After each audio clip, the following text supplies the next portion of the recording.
Hello everyone, welcome back to my channel.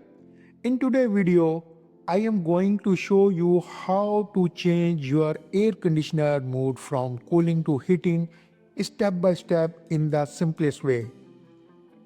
Every AC brand has a slightly different remote design like Gree, Haier, Samsung, LG, Daikin and Hisense.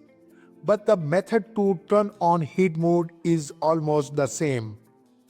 Press the power button on your remote and turn on your AC. Now press the mode button on your remote. You will see different symbols on the screen: cool, dry, fan, auto and heat. Keep pressing mode until you see the heat mode icon, which is usually a sun symbol or flame symbol.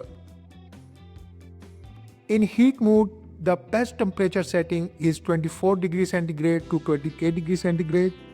Avoid setting the temperature too high because it increases power consumption. For the best performance, keep the fan speed on auto so the AC decides the ideal airflow automatically. After switching to heat mode, your AC will not blow hot air immediately. The compressor needs 2 to 3 minutes to reverse the cycle, so a short delay is completely normal. If you found this video helpful, make sure to like, share and subscribe. Comment below and tell me which AC brand you use so I can make a detailed heat mode guide specifically for your model.